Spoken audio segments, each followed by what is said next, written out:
Sure. So I'll start now.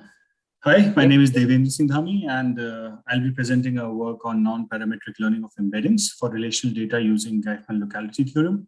This is a joint work with my colleagues Sivan Yan, Gautam Gunapuli, and Sriram Natarajan from the University of Texas at Dallas. So the first question that anyone might ask is that why do we need a new embedding algorithm?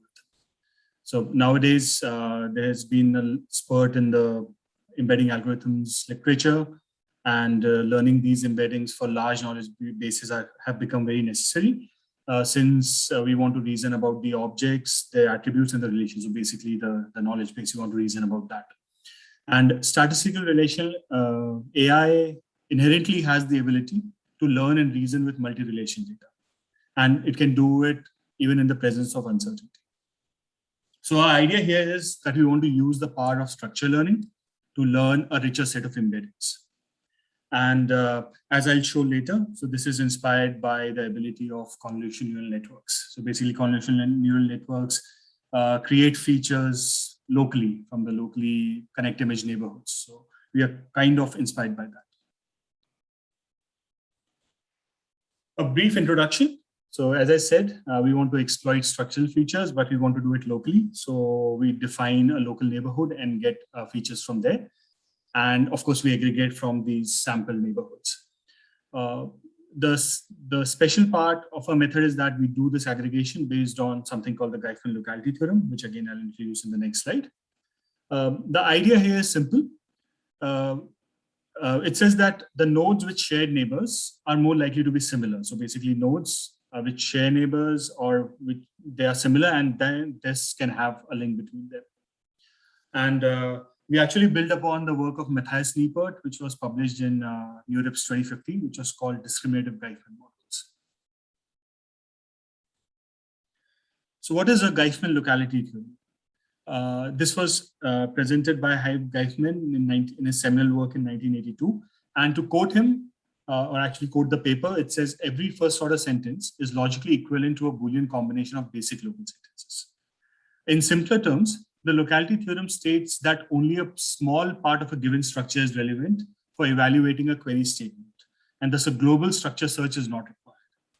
And you can see an example of a Geifman graph for the corresponding database below.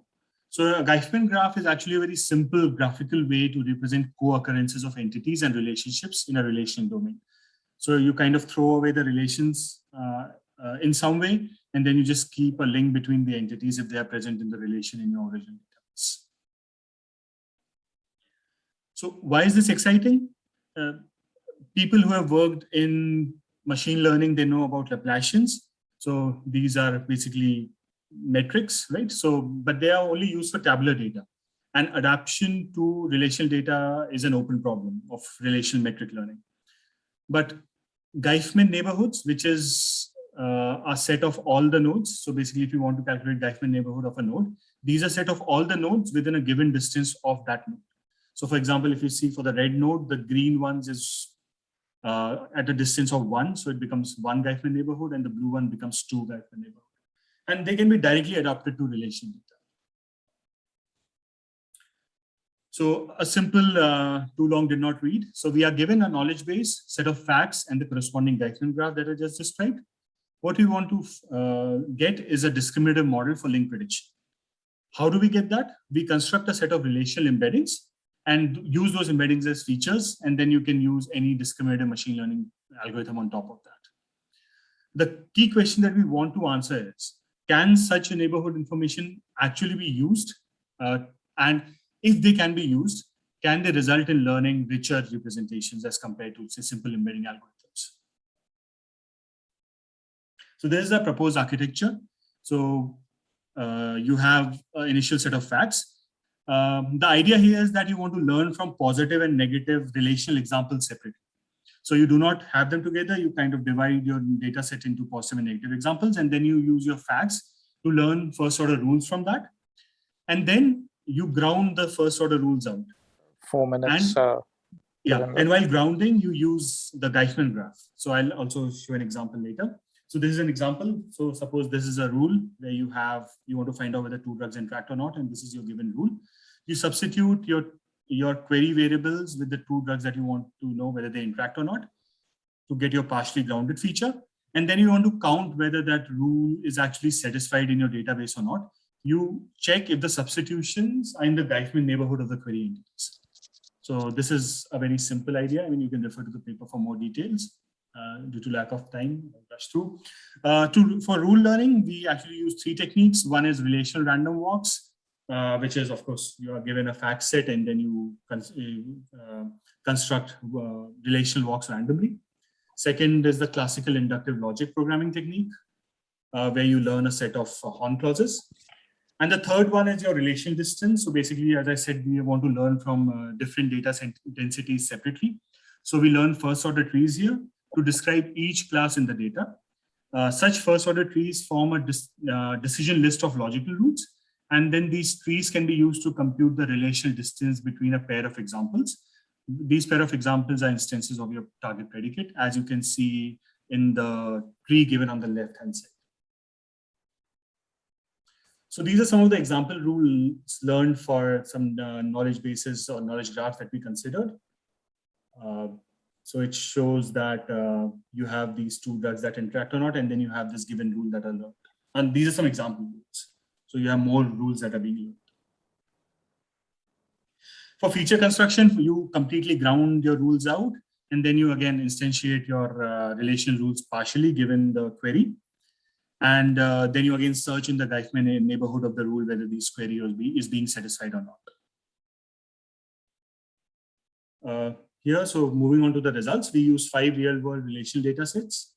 And because we are constructing features out of it, you can use any machine learning algorithm. We use lossy regression and gradient boosting, but we have also tried with more discriminative algorithms such as neural networks, and the results are actually in the paper. So here we compare against state-of-the-art statistical relational learning methods, such as MLN boost and RDM boost. And we can see here that the recall especially is high in clinically relevant domains such as drug-drug interactions and protein-protein interactions. The final 2, financial NLP and ICML co-author, these are unbalanced domains. So we want the AUC PR to be high, and we can see that our method actually has better performance there. We also compare against state-of-the-art relational embedding baselines, and we see that our method is outperforming most of them in most of the data sets, in the majority of the data sets. We also compare against Tuffy. Tuffy is not scalable, so we actually get 10% of our data set out, and then we use that, and we can still see that our method outperforms Tuffy even in time complexity, as well as in the metrics that we have. And we can also vary the parameters. 1 minute, Okay, yeah, so I'm just finishing off. So these papers and this results and the papers. So to conclude, we propose the first work for full model learning for relational data, and also use novel structure learning approaches. Future works we can employ more graph-based embedding construction methods and maybe evaluate on more relational data sets. And I'm happy to see you on the poster number 3 in the GatherTown. Thank you so much.